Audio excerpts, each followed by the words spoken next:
testers, and welcome to a new year of the STP Community Webinar Series. My name is James. I'm the event coordinator here at STP, and we're excited to have everyone to kick off the 2021 Community Webinar schedule. Today, Manoj Jain will be joining us from Delhi, India, and he'll be talking about the challenges of automation at scale and what you can do to avoid some of these issues. A few things to go over before we get started today. A reminder, we have an upcoming webinar on February 24th from Steve Hilton at Mock Nation. The presentation will not only cover why enterprises are using performance testing for their Internet of Things, but what are the top 5 performance tests they are conducting. So visit softwaretestpro.com to read more about and register for this webinar. You can also view more of the upcoming webinars from STP that are scheduled so far, with more to come here in 2021. If you're looking to practice your speaking and presentation skills or have an idea for a webinar topic, STP is looking for both new and veteran speakers and is currently filling the 2021 community webinar schedule. Please submit your proposal today at softwaretestpro.com. If you're on social media and talking about today's webinar, be sure to tag us at SoftwareTestPro and use the hashtag STPWebinar. Also, give Manoj Jain a follow while you're at it, Manoj Jain 99. So let's go ahead and get started with Manoj today, and here's a quick introduction for everyone.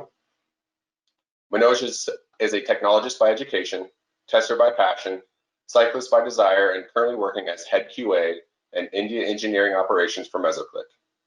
He has over 20 years of experience with product-based organizations in the field of quality assurance. He has also worked as a sustaining engineer, developer, project management officer, and an enterprise coach.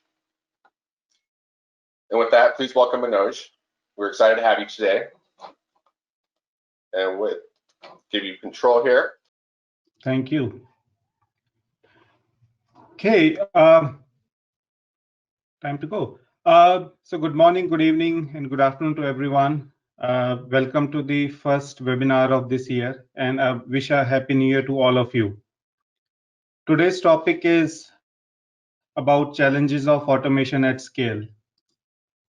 As we are all working on automation and try to achieve the maximum coverage, while we are working on that, it is also important that we are aware about the challenges that come on our way when we have not if thousands but hundreds of scripts running at the same time, and we want the results so that we can sign off on the release.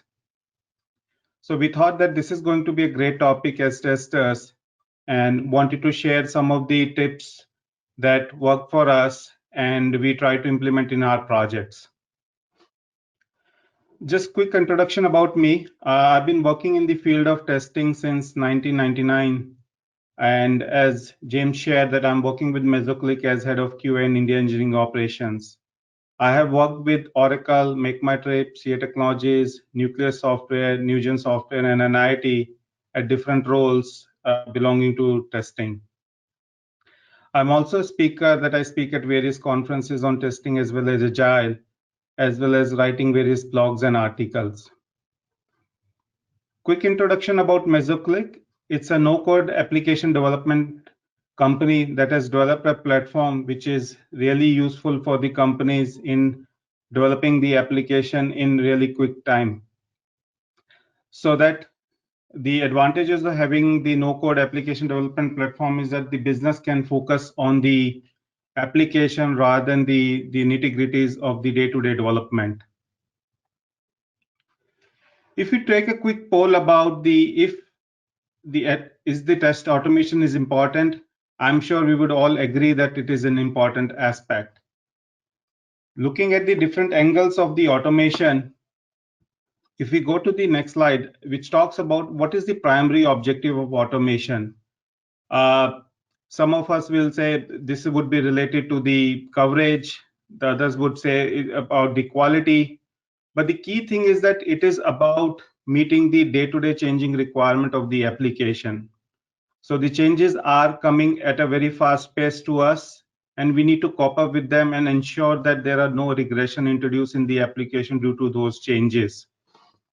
So technically, automation is serving as a parachute to us, that we can focus on the new features, new changes which are coming in the application rather than worrying about the regressions. To achieve that, we do hundreds and thousands of test cases automated, But over a period of time, that number becomes really large. And while we focus on the application, and we should be focusing on the application, we have to spend some time on focusing on the automation, its maintenance, and at times, sometimes it becomes a project by itself, which certainly we want to avoid, that we do not spend a significant time from our day-to-day job on the automation, but focus on the main application that we are testing.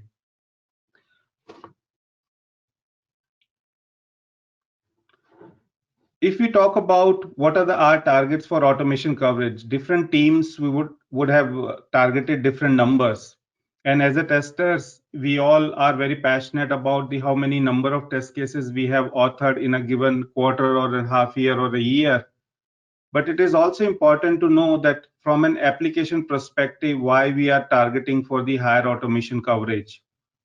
And just to throw some numbers out, I've seen that various teams are targeting numbers like 50%, 60%, 75%, 85, 90, and 100. Now, these numbers without a metric are really confusing. Is it based on the total number of test cases that we have? Is it based the code coverage? What are these numbers speak about? There are a lot of decisions are taken based in the planning sessions with respect to the automation coverage that we have. So it is very important that how we are targeting or setting these numbers and what we want to achieve out of them is quite important.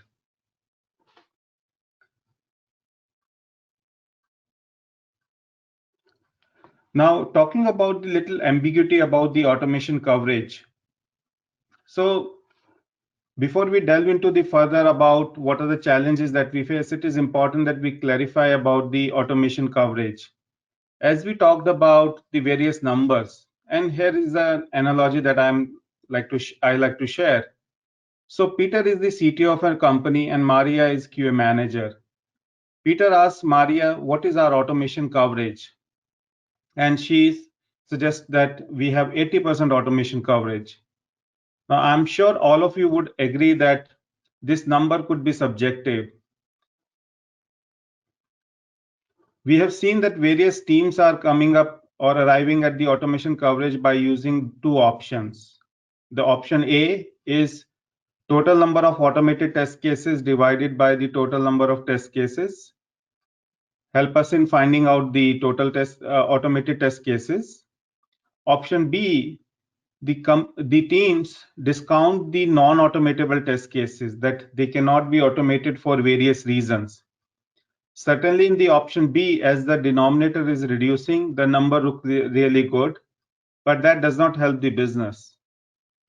If we state the same number as 80%, actually it may be 60. What it means that I may require more resources, more time to complete the regression testing for my application, and which I may not be portraying the correct picture if I use the option B.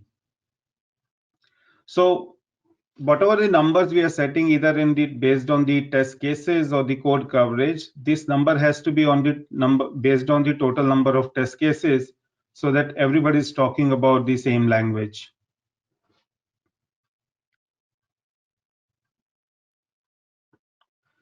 Now, the next question which comes is, if we are targeting for higher automation coverage, how our life is going to be different? So from a QA manager or a QA team perspective, these are the few things that pop up in our mind. And I'm sure we all agree that these are the questions that we face on day-to-day basis. So let's talk about the first one. We see that at the 11th hour, there are changes coming into the application and we are asked to run the regression suite again. And our biggest worry is it is going to take at least 12 hours to run or 8 hours to run, and which means that I cannot confirm before the deadline that if a release is good to go or not.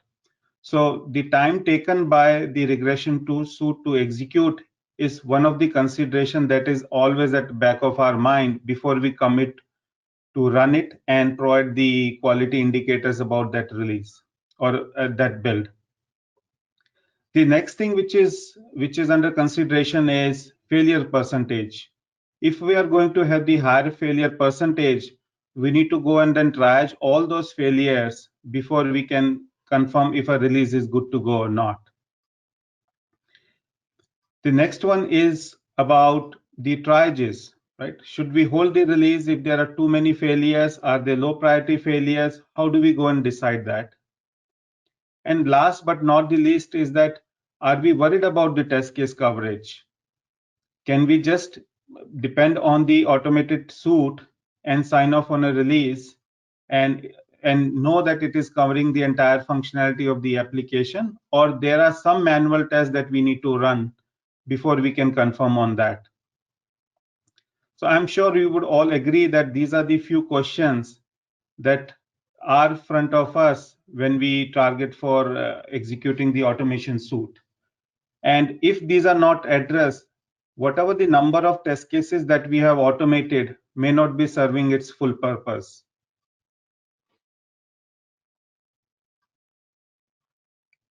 And especially this slide talks about people who are in the role of QA lead, manager, director, or VP, that we have to sign off on the release at the end of the end of the release. Now, to confirm that a release is good to go, there are various considerations that we have to go through, and then we talked about some of them in the previous slide. That only if they are being addressed properly, we can confirm a release is good to go or not and can provide the sign off. So it is very important that there is no subjectivity around while signing off on a release, but it is data oriented and we have all the data points available with us.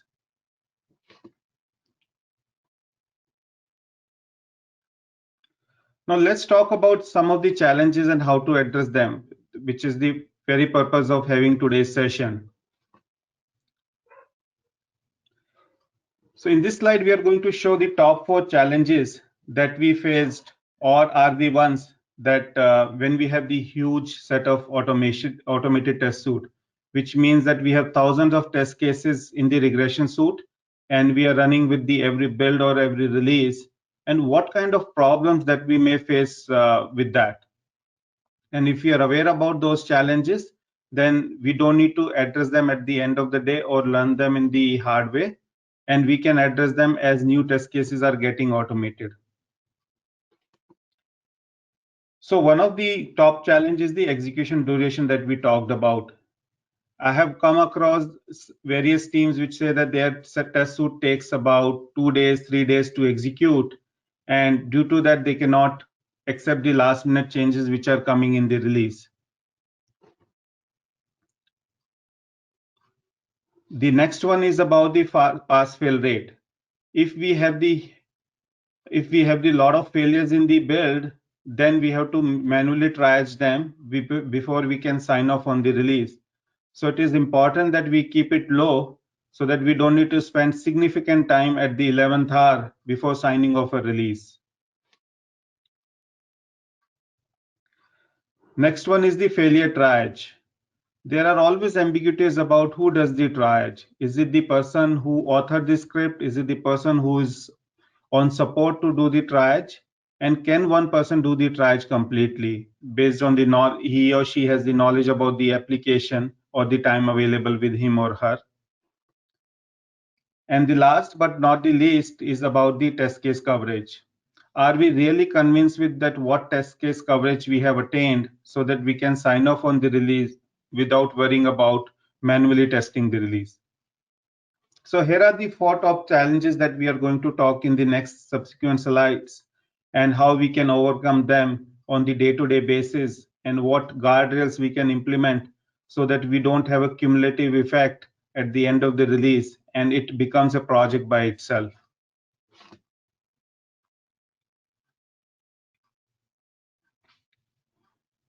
The first one, handling execution duration.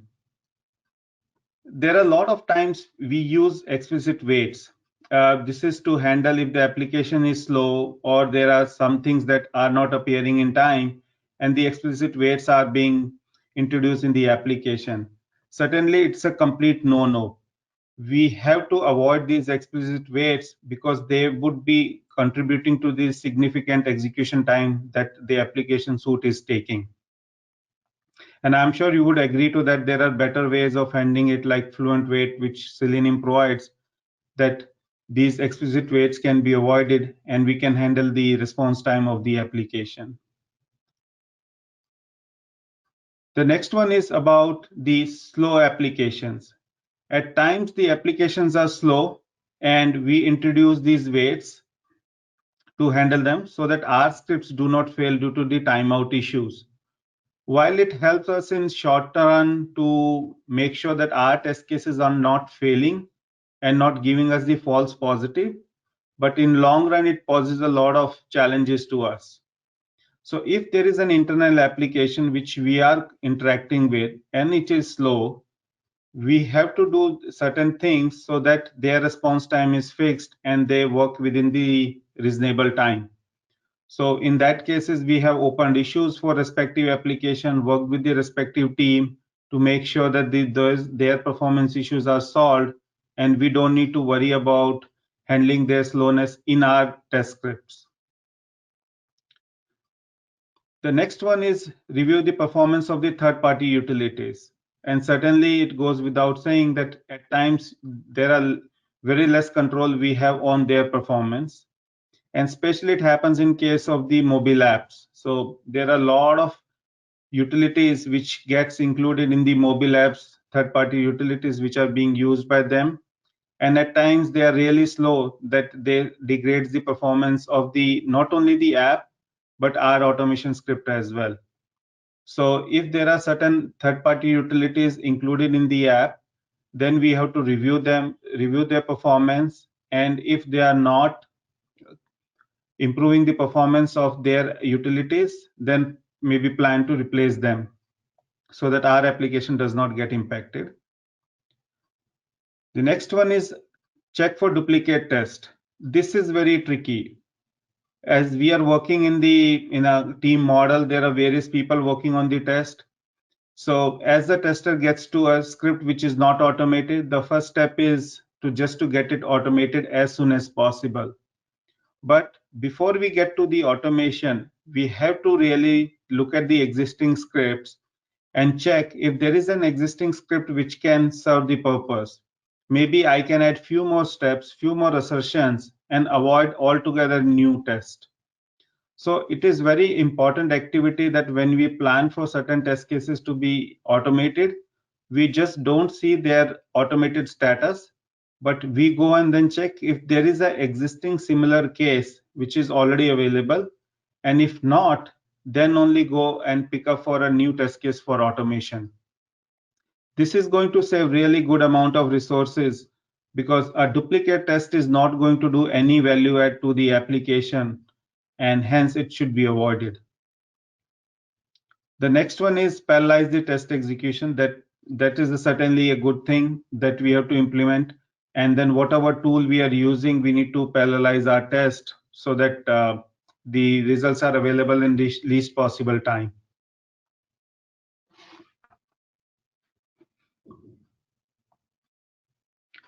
Moving on. This slide talks about handling the pass-fail rate. Excuse me.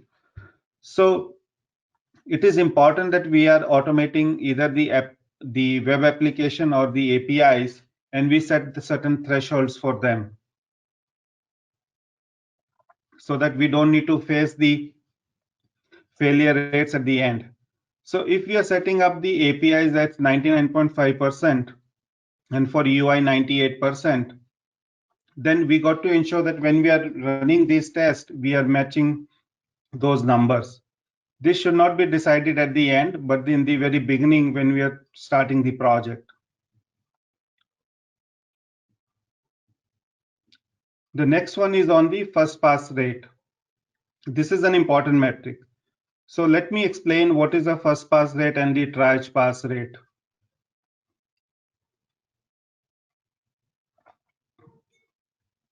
If we execute a test suite which is consisting of 1000 test cases, and in the first run, there are 900 test cases which pass and 100 fail. We go and then triage those 100 test cases which got failed. And among those 100 test cases, there are 50 which were genuine failures and there are 50 which were false positives. They were failures, they were not product bugs, but they were due to the environment, they were due to the automation script. Now, technically, out of 1,000, we have 50 actual failures and 950 are passing. So 95% becomes the triage pass rate and 90% is the first pass rate. So from this sign of perspective, certainly we can quote as 95% as a triage pass rate. But for improving the quality of our test suite, we got to make sure that the first pass rate is higher. And the numbers that we are shown above for API 99.5% and UI 98%, this should be our target for the first pass rate itself, so that we don't need to spend much effort while triaging them. Next one is review a session carefully. At times there are assertions which are being put in the application while executing the test cases, and they are not good assertions. Due to this, we lead to the false positives. So pick up the assertions which are really good and they are really reliable while putting them in the test scripts. Usually when we produce the results, we produce as a whole. Now it is important that if you want to look at the areas which are really causing the problem, we need to publish and review the module-wise failure rate. And I'm sure you would find that there are 20% of the modules which are really flaky and always causing problems to the execution, and they have a higher rate of failures. So it is important that we keep an eye on such modules so that they don't impact the overall quality of the run and the duration, and they are handled separately.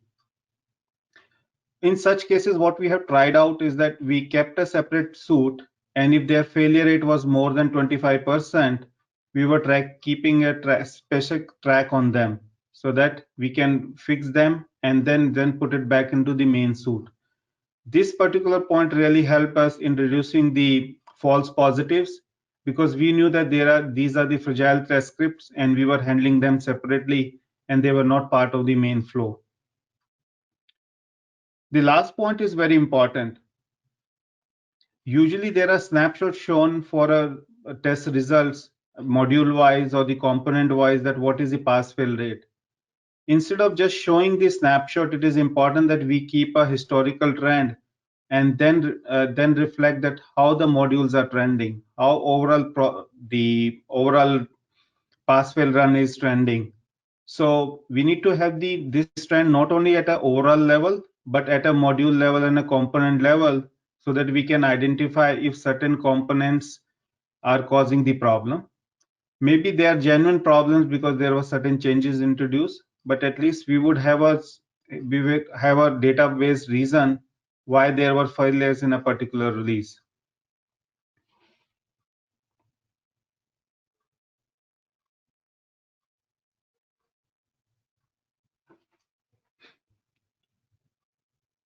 Next one is handling triage efforts. So in a release, when we execute our test cases, there are a lot of failures which come in, and then somebody has to triage them. Now the question comes, who should be triaging them? As we all know that we commit for stories in our sprints, and we have to deliver those stories as well, because there are sprint commitments. And if there are failures come, how do I'm going to triage them? Where is that effort has been accounted for? So it is important that we plan for that. And the authors who have written those scripts are having the accountability for triaging or for those failures. It has a couple of advantages. The person who authored those scripts has the better idea about how it was authored, and he can or she can find out the reason quickly. In certain cases, this may not be possible because these scripts would have been handed over to the support teams. Then somebody who's working in the support team should be familiar with the application so that he or she can triage them really quickly. Otherwise, he or she has to reach out to the person who authored the script, which again going to be consuming time for the person who authored those scripts. Have separate suite for the fragile test script. This is very important. Whatever area we believe that it is flaky, we need to keep the separate test scripts and the suite for them so that we can execute them separately. What we used to do for all such test scripts, we were making sure that they are executed separately, and only after 3 runs are passed for those test scripts, they were included in the main suite. So due to this, we could avoid the false positive in our main suite and reduce the triage effort. The next one is account for the triage effort for the sprint planning efforts. If for some reason we cannot have another person looking at the failures, then we need to keep certain capacity in the sprint planning itself so that the person who is supposed to review these failures can look at them without burning the midnight oil. This depends on whether we can keep it 10% or 20% number of test cases being run, their history, how much time the person is spending, and accordingly this effort can be accounted for. The next one is the tracking of the tickets. Now, if these failures are happening, there could be for various reasons. It could be due to this was an environmental issue, this could be an automation script issue, this could be a latency of the application, this could be a change in the application, and the change in the application could be again of two types. One is legitimate change, that means it was changed intentionally, and the other one could be the regression, which is due to some other change. So now these are broadly 4 or 5 categories of the root causes due to which the script may fail. And now if we don't have the right tickets in place, then we are going to miss them, and next time they are going to cause the failure again in the test suite. So whether it is a product bug or it is an automation script, we have seen that we have a better reliability if the tickets are created for them. The advantage was that if there are tickets available, then it can be even included in the sprint planning meeting. And we started to do that. So if these tickets are getting included in the sprint planning meeting, so that means the person who is working on them gets the dedicated time, and there is a better reliability that it is going to be done by the end of the sprint. And the last point is identify, address root causes of the frequent failures. I'm sure there would be always a trend what is causing a failure. Many a times it is the infra which causes the script failures. Many a times it is the network. There are certain areas in the application which gets very fragile due to any change. So we need to keep an eye for such failures, that what components are causing the maximum failure and what is their reason, and work towards fixing them. This could be a design issue, a design ticket for the development team, and get added to the sprint planning meeting so that it gets addressed.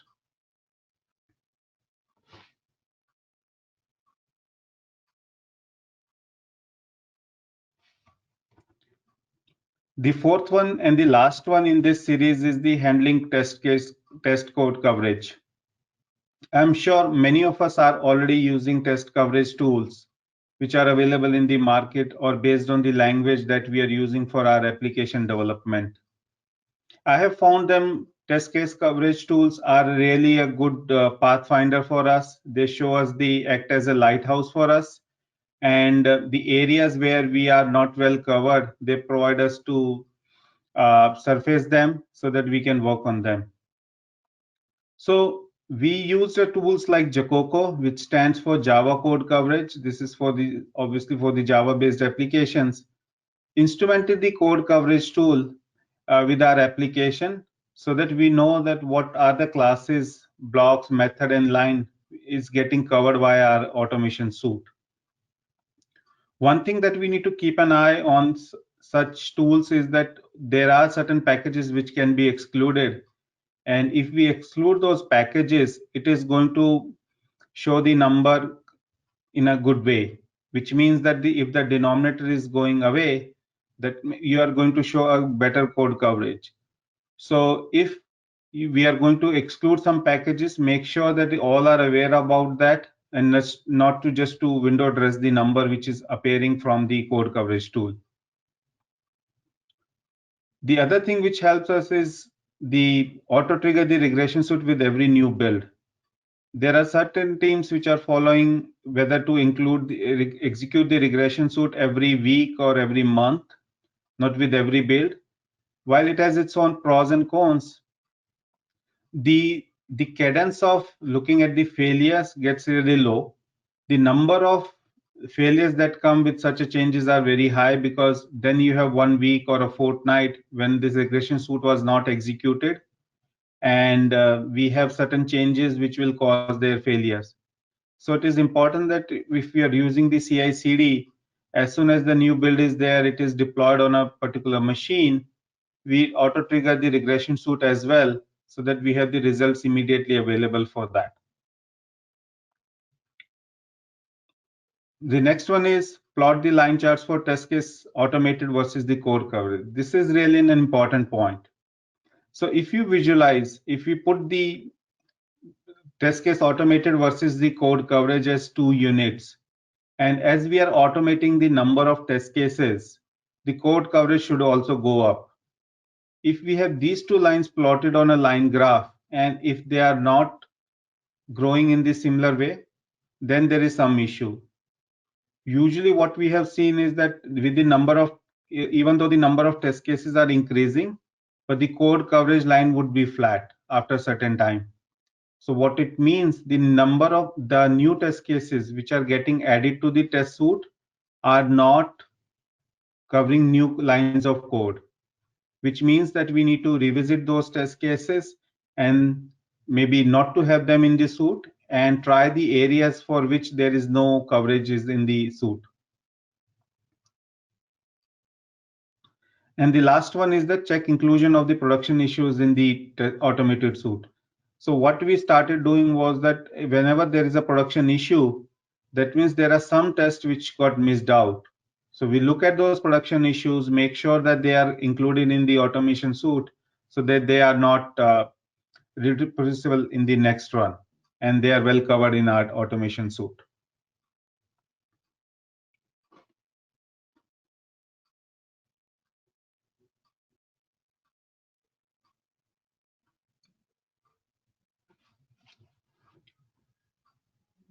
So we thought it is an important, since Jacoco or the code coverage is an important topic, let's have a slide for that so that we can look into detail.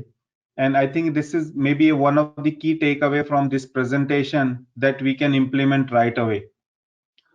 And let me explain that how it works. This is our application under test that we are testing. We can instrument the Jacoco with it, so that anytime somebody accesses the application or any functionality, it is going to be recorded. Now, from application perspective, either it is the manual user or the bots, or we call it automated scripts, are accessing the application, it is the same thing. Let me put it a different perspective to it. For example, let's assume that we do not have any automated script for our application. We have about 1,000 test cases that are manually written and are getting executed manually. And we believe that this covers our functionality to 90%. Now, if we instrument Jacoco with our application, restart the services of the application, and have manual testers or have testers execute all those 100 test cases or 1,000 test cases again, and after that fetch the report. If the report states the same thing, then we have really good coverage. Otherwise, those test cases are not covering the entire functionality of the application. Now, similar thing, if we restart the services and execute our complete regression suite and then check the code coverage, then it is going to tell us the coverage done by our automation script. One point which is important is that every time we restart the services of the application, it is going to reset the number. So whenever we are running a test suite, it is important that the services are restarted. Otherwise, it is going to take the cumulative number since last run. And here is the sample report which is shown for the Jacoco. So it shows us class, line, block, method coverage for the application and what area we have covered. And by looking at these classes, we can identify what functionalities are not being covered and write test cases about them. So we have found this really an insightful information using a code coverage tool, and it can be implemented from day one, even though we do not have a single test case which is automated, because it is going to help us even in the manual testing. So as testers are executing the test cases manually, we can check these reports and identify the classes which are not getting covered and write test cases about them. And the good thing about this report is that we can drill down at multiple levels and then go to the actual line of code which is getting covered or not getting covered.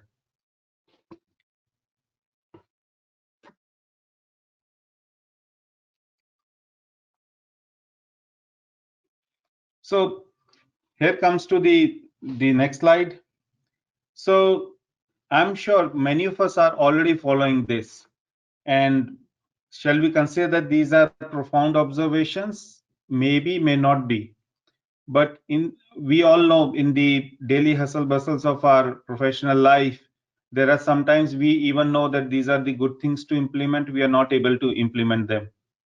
And I really like this cartoon image that where it shows that somebody is trying to put a round wheels for the cart, but the folks are using the square wheels, right? And the notion is that we are too busy. And why I showed this slide was, for example, Jacoco instrumentation. Many times it looks like it's a big project to include, but frankly speaking, it is not a big project. It just may be a 5-minute job to instrument the Jacoco. And once it is done, then we get a lot of insightful reports. So the tips which are being shared here, they may look on the face of them are really time consuming, but they are not.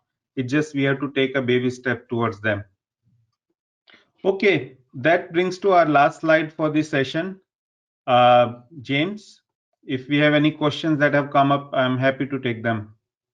Yes, thanks, Manoj. That was a great presentation. We do have a question here from Monali. What kind of technology have you used when you're doing data testing for automation? Sorry, could you repeat the question, please? Yes. What kind of technology have you used when you're doing data testing for automation? Yeah, so mainly we are using open source technologies. We have Java. We have used different kind of databases, but in my current organization, we are using Cassandra as a NoSQL database. All right. Anyone else have any questions for Manoj at this time? Manoj, do you want to expand a little bit on your presentation? So yeah, I think the key piece was about the Jacoco part. I would say, one of the key takeaway that if you want to take home is on the Jacoco, right? Try to instrument your application with Jacoco and then see what are the code coverage that we have attained. Whatever topics we have, whatever coverage we have done it either manually or automated scripts, I think it will provide a great insight. Okay, great. It looks like we do have some questions here. Does Jacoco applicable for, I'm sorry, let me start that over. Does Jacoco, is it applicable for applications developed other than Java? No. So Jacoco just covers for Java. There are other paid tools like Sonar. They provide us the plugins which can cover the other technologies and or other languages that are being there out there. Okay, great. And questions on assertions, how often do you use them? So assertions are really important. We are using in our scripts to make sure that every step is being, to make sure that the step that we have performed was performed correctly. At times we have seen that we are just performing a step, and if the right assertion is not there, it leads to false positives. So in my experience, assertions are important things to be covered in the test scripts. Awesome. How have you approached developing automation standards within your teams? Standards such as coding standards. That's a great question. So we consider developing the test automation script as similar to the developing an application. So all the best practices that a development team is expected to follow while coding, we should also follow the same things for the QA code as well. So it is not only just using a source code repository to house our scripts, but the following the branching process, following the review process, who has access to the master branch or not. So all those, whatever our development team follows, we are following the same practices. Awesome. Let's see here. Another question for Jacoco, is there any implementation guide? Yeah, so there is a site. If you search about Jacoco, you would come across a site where you can find a lot of details about Jacoco. You can install the latest version and try to install and instrument your application. So just Google about Jacoco. I think that should be the very first site that will appear. Okay, perfect. And how do you determine whether a test is automatable or not? So it's a great question again. So there are various consideration. In fact, instead of calling that whether it is automated or not, certain times we have to take a call whether there would be a good return on investment that we are doing, which we call it abbreviated as ROI. So there are certain things which are beyond our application. There are certain things which requires a lot of mouse movement. If there is an application that requires a lot of mouse movement and we believe that it is going to be flaky and it is not the core part of our area, then probably we'd like to avoid automating that. So there are certain considerations that we keep while deciding whether test case is automatable or not. And in some cases, we believe it can be automated, but the ROI is not going to be there. They are low priority area, so we probably not spend time in automating them. Perfect. Next question. What dashboards, spreadsheets, processes do you use to communicate statuses to project leaders and sponsors? Sure, great question again. So there are multiple ways. So one of them is we started using ELK. So any test runs which are happening are going to be stored in the Elasticsearch. Their granular report is going to be stored in the Elasticsearch, and then we can plot the graphs using Kibana. So what it helps is that as the tests are getting executed, their real-time data is getting stored in the Elasticsearch, and the Kibana shows the latest reports that are available.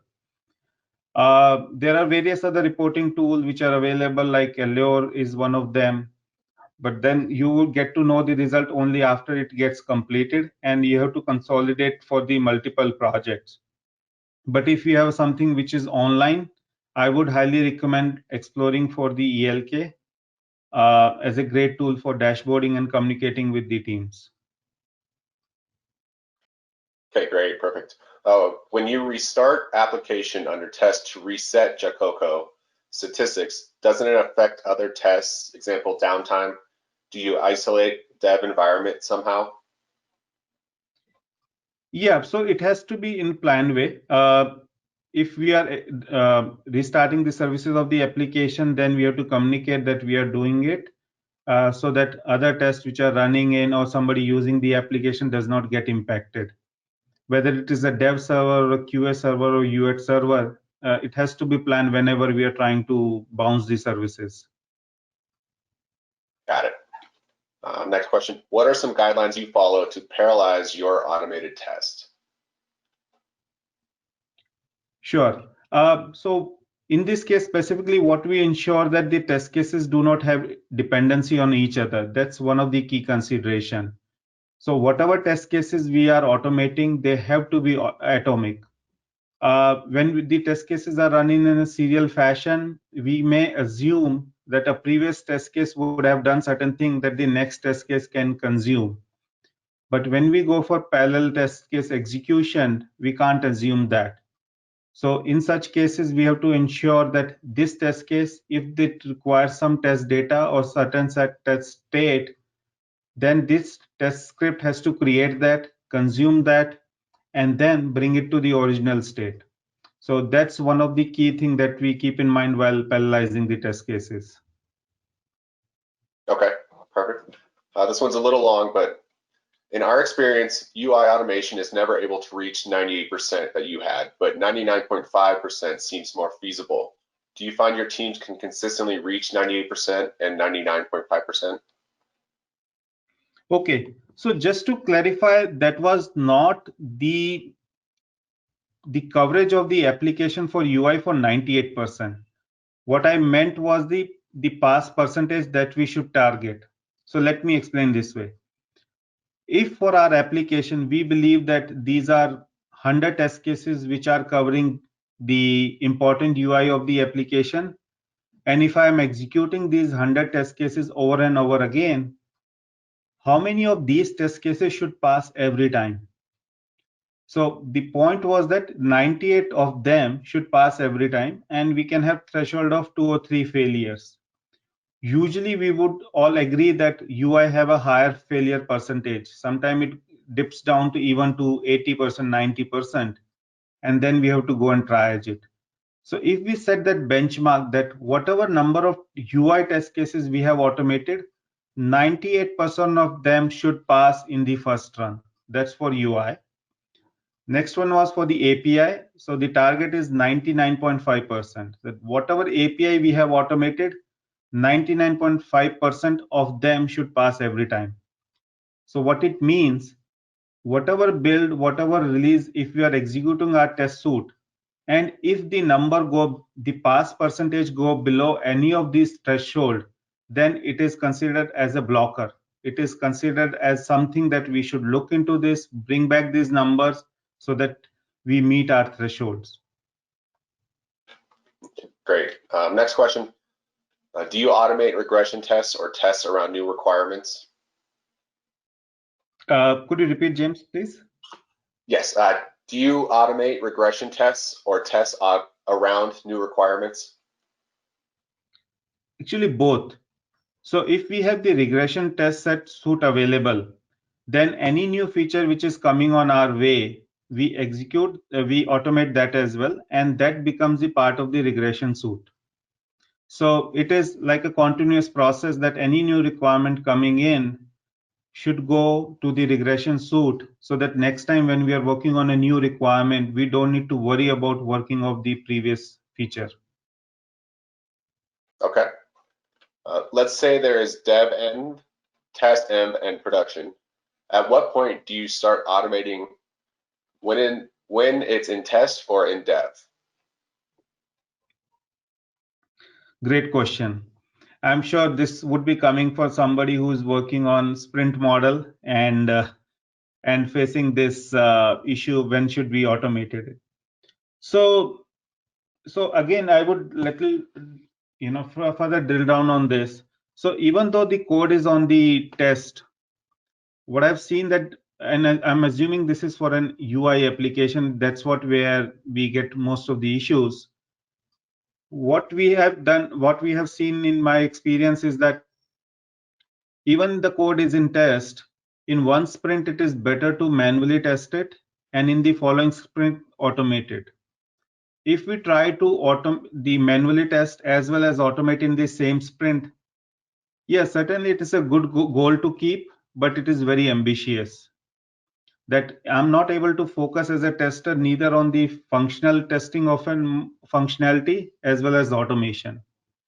Now, if we split into two parts, just focus in the current sprint where the feature is getting tested only for the functional coverage, and in the following script, while the new features are getting delivered to us, I can use those few days for automating that functionality.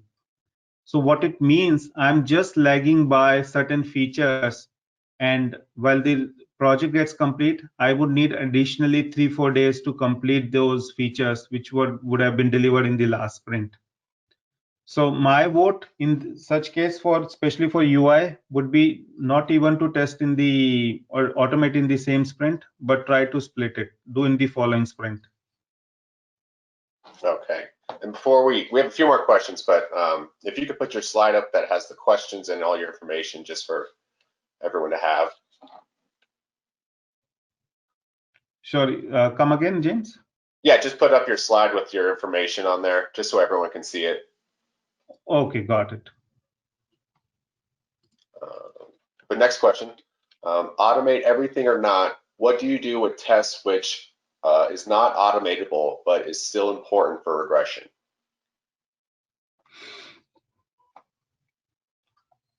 So I think if it is not automatable and it is important for regression, I think that's the reality. We have to face it. And while we are planning our test, planning for a release, then we have to plan for manually executing them. I don't think there is any workaround to that.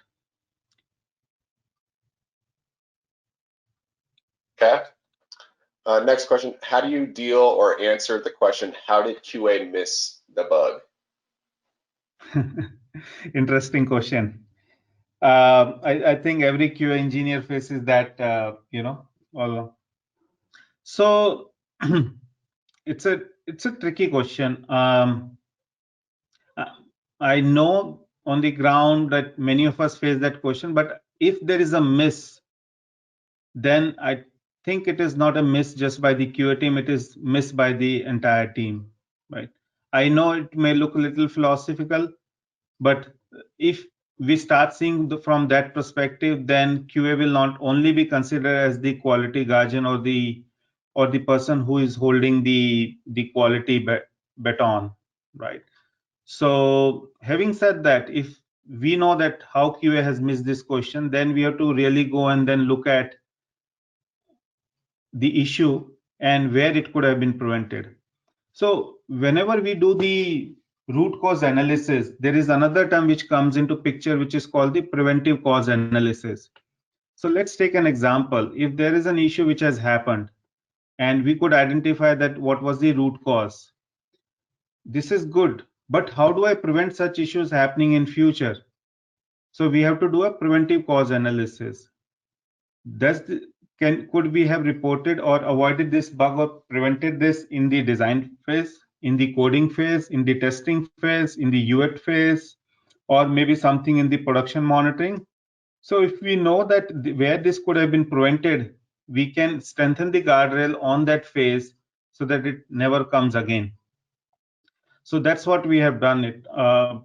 Whenever this question comes, that what I can do, if this is something that QA has missed it without adequate coverage, without review, or executing it properly in the test environment, not having enough test metrics, so then we would certainly take the accountability, go and then fix it so that it does not come again.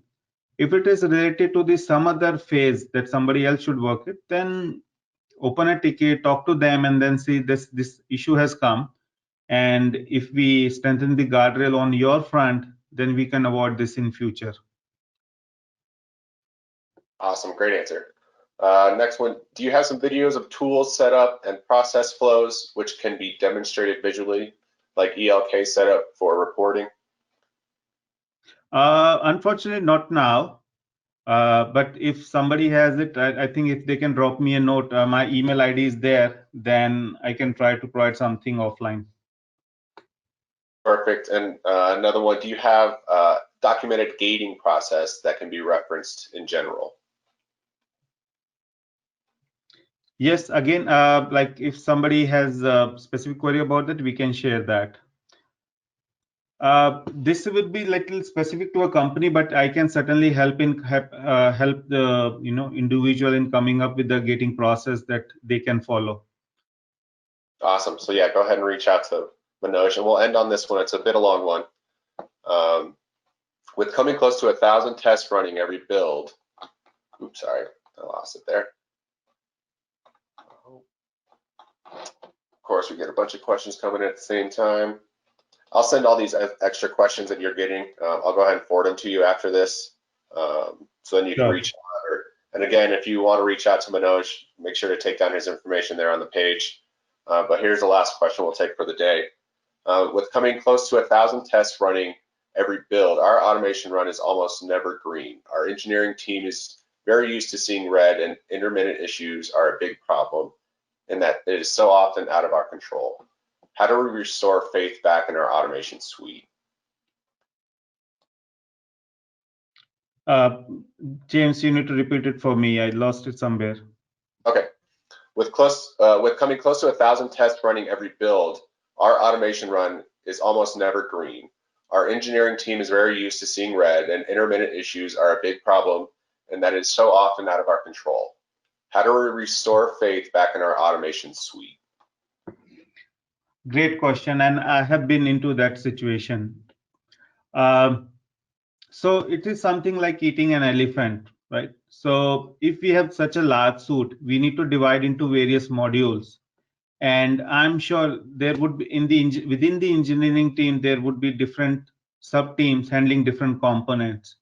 So instead of doing a big bang, we need to split the results into various parts according to the logical modules and start winning the confidence one by one.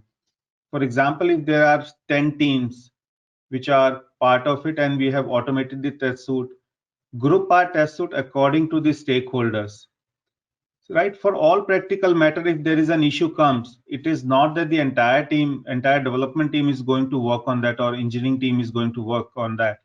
So wherever that issue has come, it is going to be assigned to a respective team who is owning that module, and they should be on the same page. So what we can do is that if we have among those 1,000 test cases, if we have 100 test cases belonging to that team, make sure that they are robust. If that team becomes our ambassador, they will become our champion. So we'll make sure that instead of looking at the holistically, we divide into component. As I said before in one of the slides, there would be 20% modules which will impact our automation suite. So we need to identify those black sheeps and address them properly so that the engineering team has confidence in our automated test suite. Great. And one quick question about Jacoco. Is Jacoco open source or license based? It is open source. It is free to use.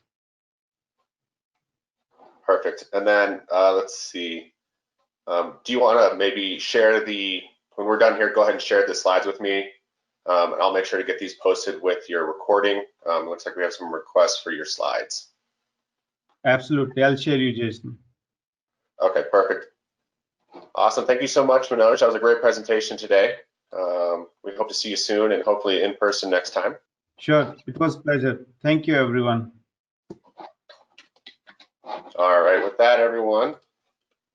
So just really quickly before we go today, a couple of reminders. Our next scheduled webinar will take place on February 24th. Steve Hilton will do a presentation on the top 5 performance tests for Internet of Things. Visit Software Test Pro to sign up for this webinar and view what else we have coming up for STP in 2021. If you'd like to be considered for a webinar presentation, go ahead and sign up on softwaretestpro.com and submit your proposal today. And with that, thank you so much, Manoj. We enjoyed having you today. I'll make sure to get all those extra questions that came in just now at the end to you and make sure you can get those questions answered. But thank you again for coming, starting our 2021 webinar schedule out for us. And thank you for everyone who attended today. Have a great day. Stay safe.